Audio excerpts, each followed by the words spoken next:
টাকা দিয়ে তো কত সুন্দর পারফেক্ট জিনিসই কিনতে পাওয়া যায়, কিন্তু নিজের হাতে নিজের ভালোবাসা দিয়ে ছোট ছোট জিনিস বানিয়ে যদি ঘর সাজানো যায় তাহলে কতই না ভালো হয়। এইসব লিপ্পন আর্টগুলো সব আমি বানিয়েছি।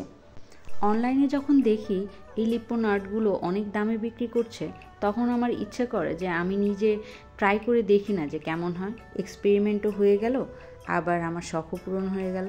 তো এমনই অনেক ছোট ছোট শখগুলো আমি পূরণ করে ফেলি বাসার হাতের কাছে থাকা কিছু জিনিস দিয়ে। এখন আমি একটা লিফ হ্যাঙ্গারের মতো তৈরি করব, যেটাতে আমি হচ্ছে একটা স্টিকে রশি পেঁচিয়ে গ্লুগান দিয়ে গ্লু ইউজ করে করে আমি এই লিফগুলো হ্যাং করে দিচ্ছি। এই লিফগুলো আমি নিয়েছিলাম বেবি টিয়ার্স বলে এগুলোকে, এগুলো আমি নিয়েছিলাম ফুলদানি থেকে পেজ থেকে। এরপর ফাইনাল লুকটা দেখেন, এটা এমন লাগছে। আমি আমার লিপ্পন আর্টগুলো বানিয়েছিলাম ক্লে দিয়ে। পুরো ভিডিওটা আমার কাছে এখন নেই, কারণ আমি ডিলিট হয়ে গেছে। যতটুকু আছে ততটুকু আমি দেখাচ্ছি। এটার ফাইনাল লুক দেখে আমি নিজেই অনেক বেশি খুশি হয়ে গেছি যে আসলে এত সুন্দর একটা জিনিস আমি বানিয়ে ফেলেছি। এখন আমার বাসার ওয়ালে যেসব জিনিস আমি লাগিয়েছি সেই জিনিসগুলোই সেফ আছে, কারণ আমার ছেলে ওখানে পর্যন্ত ধরতে পারে না, এই জন্য সেফ আছে। বাট আমার ঘরের যে হচ্ছে নিচে যে সাজানো গোছানো জিনিসগুলো, সেগুলো কিন্তু সবসময় থাকে না। শুধুমাত্র গেস্ট আসলেই আমি এগুলো বের করি এবং গেস্ট চলে যাওয়ার সাথে সাথে আমি সেগুলো উঠিয়ে রাখি। টেবিল ক্লথ হিসেবে আমি ব্যবহার করছি 40 বছরের পুরনো একটা বিছানার চাদর, যেটা আমার মায়ের বিয়ের সময়কার ছিল।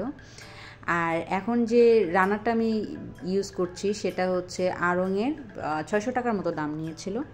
এরপর হচ্ছে আমি এই হোগল পাতার প্লেসম্যাটগুলো কিনেছিলাম, যেগুলো 14 ইঞ্চি করে 650 টাকা করে নিয়েছিল গ্রিন হাউস নামে একটা পেজ থেকে, যেগুলো দেখতে খুবই সুন্দর লাগে। গেস্ট আসলে কিন্তু আমি ওপরে এই টেবিল ক্লথটা ইউজ করি না, যেটা ট্রান্সপারেন্ট দেখছেন, কিন্তু গেস্ট চলে গেলে আমি এটা ইউজ করি, কারণ আমার জিনিসগুলো একদম নোংরা করে ফেলে, যেহেতু বাচ্চা আছে বাসায়। এই কিউট কিউট ফুলদানি আর গোলাপ জলদানিটা আমার মা কিনেছিল তার প্রথম চাকরির টাকা দিয়ে। সেটাও আজ থেকে 30 বছর আগের কথা। এগুলো আমি স্মৃতি হিসেবে নিয়ে এসেছি। এবং হচ্ছে আমার এই ক্যান্ডেল হোল্ডারগুলো আমার আড়ং থেকে নেয়, আমি ইউজ করে দেখছিলাম যে কোনটা দেখতে সুন্দর লাগে। আমার ভিডিওতে আমি আমার লাইফস্টাইল দেখাচ্ছি, আমার জীবন আমি কিভাবে গুছিয়ে নিয়েছি, আমি কিভাবে কি করছি। আমার ছেলে টেবিলের উপর উঠে সব কিছু ফেলে দেয়, সব কিছু ভেঙে ফেলার ট্রাই করে, টেবিল ক্লথ টেনে ফেলে দেয়, এগুলো আমি আবার ঠিক করি। এরকম চিমসাম রাখার চেষ্টা করি আমি, কিন্তু সবসময় পারি না। গেস্ট আসলে আমি এরকম করে রাখি। আর কতক্ষণ আমি আমার ছেলেকে একা এভাবে সামলিয়ে রাখবো? যাদের বাচ্চা আছে তাদের মন খারাপ করার কোনো কারণ নেই। আমরা চাইলেও অনেক সুন্দর করে থাকতে পারি না। ওদের টডলার এজটা যখন পার হয়ে যাবে, ওদের বয়স যখন 6-7 বছর হয়ে যাবে, তখন আবার আগের মতো আমরা সুন্দর করে সাজিয়ে গুছিয়ে হয়তো থাকতে পারবো। সময়ের সাথে সাথে সব কিছুই ঠিক হয়ে যাবে। এই কথাগুলো আমি আমার এই ভিডিওর মাধ্যমে ওই সকল মাকে জানাতে চাচ্ছিলাম যারা একা বাচ্চা নিয়ে স্ট্রাগল করেন। তো আমার ভিডিও দেখে যদি কারো একটু উপকার হয়, I will be very grateful. Thanks for watching.